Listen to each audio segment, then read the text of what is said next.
안녕하세요. 저는 올해 5살 된 딸과 25개월 아들을 키우고 있습니다. 첫째 딸인 비교적 말이 빨랐어요. 그래서 지금도 자신의 생각을 전달하는데 큰 어려움은 없어 보입니다.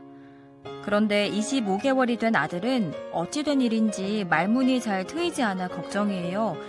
이맘때 누나는 더 다양한 언어를 구사했던 것 같은데 아들은 여전히 빠빠, 아아 정도의 언어만을 사용합니다. 그래서 더 조급해지는데요. 그나마 다행스러운 건 아들이 제가 하는 말은 잘 이해하고 지시도 따를 줄 안다는 거예요. 아들을 이대로 좀 더 지켜봐도 좋을까요? 내 아이를 부탁해서 알려주세요. 자녀에 대한 고민을 시원하게 풀어보는 시간입니다. 내 아이를 부탁해. 이 시간 함께 해주시는 순천제일대학교 유아교육학과 강숙현 교수와 함께 이야기 나눠봅니다. 교수님 안녕하세요. 네, 안녕하세요. 네, 오늘은 남매를 키우는 부모님 사연입니다. 두 아이의 언어 발달이 조금 차이를 보이는 것 같아요. 그래서 좀 불안해하시는 모습인데 어떻게 들으셨나요? 두 돌에서 네 돌 시기가 되게 되면요. 자기를 둘러싼 그런 물건과 사람들에게 이름이 있다는 것을 알게 되거든요. 그래서 냉장고나 벽에 어머님들께서 낱말 포스터 같은 거 많이 붙여주시는데 거기에 적극적인 반응을 보여주면 엄마들이 행복해하기도 합니다. 하지만 이 시기에는요. 글자로 되어 있는 이름을 읽고 쓰게 하는 것보다는 또 대화를 통해서 사물의 명칭을 배워가는 것이 자연스러운 언어 방법이라고 말씀드린 바가 여러 번 있었어요. 대화라는 상호작용을 통해서 의사소통의 맛을 본 아이들의 어휘수는요. 아주 폭발적으로 증가를 하게 됩니다. 그래서 세돌경이 되게 되면 900 이상, 약 1000개 정도의 어휘도 사용할 수 있게 되거든요. 이때 엄마 역할이 굉장히 중요해요. 아이들의 말 실력이라고 하는 게 굉장히 천차만별입니다. 발음도 엉성하고요. 그런데 이때 또래 아이들과 지나친 비교를 하게 되면 어머님도 아이도 스트레스를 많이 받게 되죠. 초반에 차이가 좀 나더라도 만 5세 이후에는 좀 거의 엇비슷해지는 경우가 많이 있기 때문에 한번 살펴보셔야 할 것 같습니다. 사연 속에서 어머님께서는 첫째 아이가 말이 좀 빨랐는데 동생인 아들은 그렇지 않다 이렇게 말씀하셨거든요. 그런데 아이마다 속도가 다르기 때문에 조금은 기다려야 한다는 말씀이신 거네요. 네, 같은 형제라도 또 심지어는 쌍둥이라 하더라도 개인차가 있거든요. 4돌 미만일 때는 의사소통이 정확히 안 되기 때문에 어머님들이 좀 답답한 것이 사실이에요. 대부분의 아이들의 발달, 특히나 언어 발달의 특성을 이해하지 못하면 많은 애로를 겪는 것이 이제 육아에서 나타납니다. 그러나 아이들이요, 고작 세상에 태어나서 귀를 연 것이 몇 년 되지 않았거든요. 또 아이들의 뇌가 지금 형성되어 가고 있는 중이고, 그렇기 때문에 언어가 서툴고, 또 말의 의미를 정확히 파악해서 그대로 지시대로 따라하기는 조금 어려운 나이라는 것을 이해해 주셔야 될 것 같고요. 아이의 뇌발달이 무르익어 갈 수 있도록 어머님께서는 좀 더 상냥한 언어 교사처럼 또 적당히 수다스러운 연인처럼 애정을 다해서 육아를 하신다면 발음이라든가 소통에 발달장애 문제가 있지 않는 한에는 지금 좀 이해할 수 없는 행동들, 이런 행동들이 점점점 좋아지고 나아져 갈 겁니다. 결국에 부모님이 조급한 마음은 조금 내려두고 어떻게 도와주면 좋을까를 고민해가는 게 좋겠군요. 그렇습니다. 유아기 언어는요, 외부로 유아교육기관에 다니면서부터 아이들에게는 사회생활 또는 학습의 문제, 또 성격 발달까지도 연결된 아주 중요한 요소가 됩니다. 말이 좀 심하게 늦어서 자기의 의사를 전달을 못하게 되면 스스로에게는 욕구불만이 쌓이게 되겠고요. 또 친구들과의 관계에서 좀 부실함이 초래되고 심지어는 공격성이라든지 신경질적인 성향이 나타나기도 하거든요. 그래서 우리는 아이들이 그냥 말을 잘하는 게 아니라 소통을 잘하는 아이로 길러야 하는 것에 목적을 두셔야 됩니다. 그래서 타인과 더불어 마음과 생각을 나누는 중요한 소통이 말하기라는 건 우리가 두말할 나위 없는데요. 말하는 거에만 초점을 두는 것보다는 실은 말을 잘 듣는 아이로 성장시키는 것 굉장히 중요합니다. 상대의 말에 귀를 기울이고요. 받아들일 줄 아는 아이, 즉 대화할 줄 아는 아이로 키워내는 거죠. 그래서 아이들이 마음이 좀 편해지게 되면 자기가 존중받는다는 것을 느끼고 그럴 때 더 말을 잘하게 됩니다. 그리고 그렇지 않게 된다면 지금 말을 하기보다는 때를 부리는 행동으로 전이가 되어버리죠. 그렇군요. 그렇다면 2살에서 4살 사이에 가정에서 부모님이 어떻게 말하기 지도를 도와주면 좋을까요? 네, 언어 발달의 폭발기, 또 언어 지도의 최적기라고 말할 수 있는 2살에서 4돌 사이입니다. 이때는요, 가정에서 가능한 한 많은 다양한 것들을 보고 듣게 해주는 거예요. 그래서 말의 재료가 많아지도록 지원해 주시는 거죠. 3월마다 이름이 있다는 것을 아는 것은 자연스러운 발달 과정의 하나라고 말씀드렸죠. 뇌와 또 발성기관이 성장하게 되고요. 세상을 배울 준비가 이루어지게 됩니다. 그렇기 때문에 먼저 많은 것을 보고 듣게 하는 것. 이것이 순서가 되겠습니다. 그리고 또 단답형으로 대답하기보다는 문장의 형식으로 반응해 주는 게 좋다고 하더라고요. 예를 들어 어떻게 설명해 주는 게 좋을까요? 네, 제가 조금 더 부연 설명을 드리면요. 다양한 것을 보고 듣는 것이 중요하다고 말씀드렸잖아요. 듣기가 말하기보다 먼저다. 이런 말씀도 드렸고요. 그래서 시각, 청각 분리된 것보다는 시청각, 오감이 함께 공감각적으로 이루어지는 경험으로써 아이들의 폭발적인 어휘를 지원해 줄 수 있는 말재료를 주셔야 돼요. 그렇게 하려면 아이가 좀 말을 하도록 기다려줄 필요도 있으시거든요. 목이 마르다고 해서 엄마가 먼저 센스 있게 알아차려서 물을 그냥 주는 것이 아니라 아이가 필요할 때 물이라고 말하기를 좀 기다려 봐주시는 거죠. 그래서 아이가 표정이나 몸짓보다는 내가 말로 했을 때 내가 원하는 거를 더 빨리 얻을 수 있구나 이렇게 인식하게 되는 겁니다. 그래서 말이라는 도구를 더 활용할 수 있게 만들어주게 되거든요. 그래서 아이가 한 단어, 뭐 예를 들면 우유 이렇게 말을 했을 때 엄마는 그냥 그 상태에서 반응해 주시는 것이 아니라 엄마 우유 주세요 했구나. 우리 주원이가 우유 먹고 싶었네. 우유 줄게 맛있게 마셔. 뭐 이렇게 좀 확장을 해서 문장으로 만들어 주시는 거죠.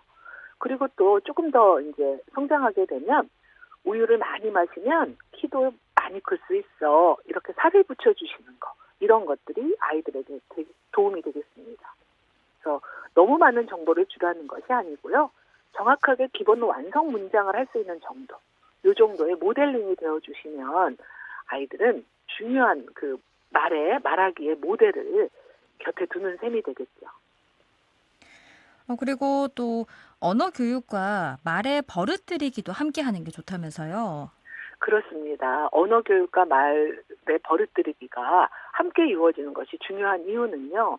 이 시기 아이들이 언어만 폭발적으로 발달하는 것이 아니라 심리적으로 자기중심적 특성을 갖고 있어요. 심리적, 인지적으로 이기적이라는 뜻이 아니라 나 중심적으로 사고하는 성향을 갖고 있거든요. 그러다 보니 타인의 입장을 이해하지 못해서 때를 쓰거나 또 막무가내로 행동하기가 일쑤입니다. 그래서 엄마는 상냥하고 다정하지만 좀 단호함의 태도가 보일 수 있도록 노력해 주셔야 합니다. 상냥하고도 다정하지만 단호해야 한다. 너무 어려울 것 같은데 훈육을 할 때도 적절한 언어를 사용하는 게 좋다는 말씀이신 것 같은데 그럼 저희가 실제 사례 적용해서 한번 들어볼게요. 만약 영유아 자녀가 또래 아이와 장난감을 서로 가지고 놀겠다면서 뺏거나 떼쓰는 상황이라면 이때는 어떻게 말하는 게 좋을까요? 네, 이 시기 아이들에게서 너무나도 많이 보여지는 그런 상황이죠. 또래 친구와 잘 놀다가도 장난감을 탐내고 또 서로 뺏으려고 하고 또 이것을 제지하면 막 때를 쓰고 또 막 화를 내고 그런 상황이 많이 벌어지게 되는데요. 그때는 엄마가 이렇게 대응해 주시는 거죠. 우리 주원이가 장난감 갖고 싶은가 봐. 그런데 안 주니까 화났네. 이렇게 그 아이의 입장을 일목요연하게 한번 정리를 해주는 겁니다. 이것이 아이들에게는 논리적으로 이해되지 않지만 직감적으로 내가 화난 이유가 이거야 라고 분별할 수 있는 능력을 길러주는 기회가 돼요. 감정적으로 보면 내 아이가 가지고 싶은 거 다 갖게 하고 싶죠. 하지만 그렇게 기를 수는 없지 않겠습니까? 그래서 아이의 감정이 상해도 엄마가 좀 부드럽게 말을 해서 이것을 지도해 주셔야 되죠. 어떡하지? 이건 친구 거라서 친구가 가져야 한데 주원이는 주원이 거 가지고 놀자. 이렇게 한번 지도해봐 주시는 겁니다. 근데 많은 어머님들이 아마 이렇게 하셨을 거예요. 만약에 요쯤에서 육아가 해결이 된다면 우리가 육아가 왜 어려울까요? 절대로 안 되는 아이들이 대다수입니다. 그렇죠. 네, 그래서 그때는요. 그럼 친구한테 한번 물어볼까? 우리 주원이 장난감하고 바꿔서 놀자고 한번 부탁해보자. 이렇게 아이들에게 새로운 제안을 해주고요. 또 중재를 해주시면서 서로 장난감을 교환해 보아서 놀이할 수 있도록 해보는 거죠. 그래서 그것이 이제 성사가 되게 되면 친구가 고맙게 장난감을 빌려준대. 고마워. 잘 갖고 놀다 줄게. 우리 이렇게 인사하자 하고 감사를 표현하도록 지도해 주는 겁니다. 이렇게 해서 이제 잘 그 갈등이 해결되면 너무 좋겠고요. 또 때로는 이렇게 하다 보면 매번 왜 내가 양보해야 돼? 하고 거절을 당하기도 합니다. 이럴 때는 이제 어머님들 간의 협력이 필요하죠. 우리가 다 같은 육아 동지다. 그렇게 생각하시고 서로 아량을 베풀면서 협력해 주시면 아이도 이것이 뺏기는 것이다. 이렇게 생각하지 않고 양보다라고 생각하게 되면 그 감정을 다치지 않고 엄마의 아량도 함께 배워가게 될 것입니다. 네, 마음은 또 충분히 받아주되 좋지 않은 행동은 단호하게 제한하는 건 역시 지도의 핵심이 되겠죠? 네, 그렇습니다. 말하기 지도를 할 때 늘 이야기하는 것이 바로 부드럽지만 또 상냥하지만 단호하게 해달라 이런 요구를 합니다. 엄마는요, 아이의 요구에 성의껏 응해주셔야 돼요. 이것이 다정한 겁니다. 부드러운 겁니다. 그렇다고 해서 모든 것을 다 받아주는 것이 아니라고 말씀드렸잖아요. 아이가 서서히 직감적인 것에서 논리적인 곳으로 안 된다라는 것을 받아들여 갈 수 있도록 지도해 주시는 거예요. 아이가 태어나면 생애 초기부터 정말 많은 좌절의 경험을 갖게 됩니다. 근데 그런 좌절을 냉정하게가 아니라 부드럽고 단호하게 대해 주시는 거죠. 부드럽다고 하는 것은요, 아이들이 좋아하는 억양으로 대화를 나누는 것. 이것도 하나의 방법이 되실 수 있어요. 또박또박 발음도 중요하지만 약간 과장된 억양, 또 높고 가느다란 목소리. 우리가 보통 소울음이라고 하거든요. 이렇게 말을 하면 아이들이 훨씬 더 잘 반응하고요. 자기가 존중받는다고 느낍니다. 또 말로 대답하지 못한다 하더라도요. 미소라든지 움직임이라든지 이렇게 비언어적인 반응도 아이들이 많이 하게 되거든요. 이것은 바로 우리가 소통이 되고 있다는 뜻이에요. 이렇게 부드럽게 해주시면 좋겠고요. 또 단호하다는 거는 냉정하다는 게 아니라 안 되는 상황을 차분하게 말로 설명해 주시라고 하는 겁니다. 그리고 부모님들께서도 감정이 다치셔서 화를 내시는 경우가 있거든요. 속상해서 그러시죠. 그럴 때에는 3초 테크닉을 써보시는 거예요. 1초, 2초, 3초 이렇게 자신의 감정을 한번 누그러뜨려 보는 거죠. 그리고 나서 아이에게 차분한 목소리로 반응해 주시는 겁니다. 그것도 한 방법이겠네요. 그런데 더러 유치원생 아이들의 경우에 무슨 뜻인지 모르는 비속어나 또 욕을 모방하는 아이들도 많다고 하더라고요. 이런 경우에는 어떻게 지도해 가야 할까요? 네, 어머님들이 깜짝 놀라시죠. 갑자기 아이가 어디서 듣도 보도 못한 욕을 하는 경우가 있어요. 대부분은요, 아이들이 그 뜻을 잘 모르고 합니다. 또 어떨 때에는 관심을 끌려고 하기도 하고요. 또 어떤 어른의 행동이나 말을 또 TV에서 보았던 그 어떤 장면을 그대로 모방하기도 하거든요. 이때 어른들의 반응이 굉장히 중요한데요. 어떤 분은 귀엽다고 하시는 분도 있고요. 또 어떤 분은 호되게 야단을 치는 경우도 있어요. 이 둘 다 좋은 반응은 아닐 것 같아요.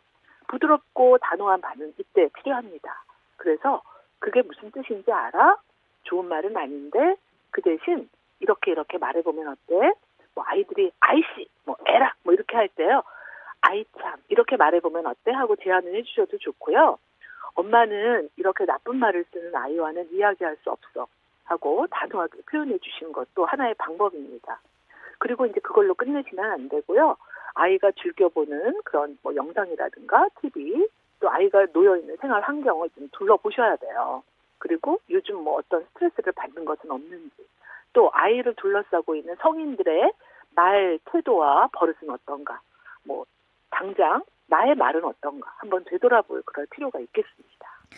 네, 역시 잘못한 언어 습관을 보일 때는 단호함을 가지고 지도해야 한다고 짚어주셨습니다.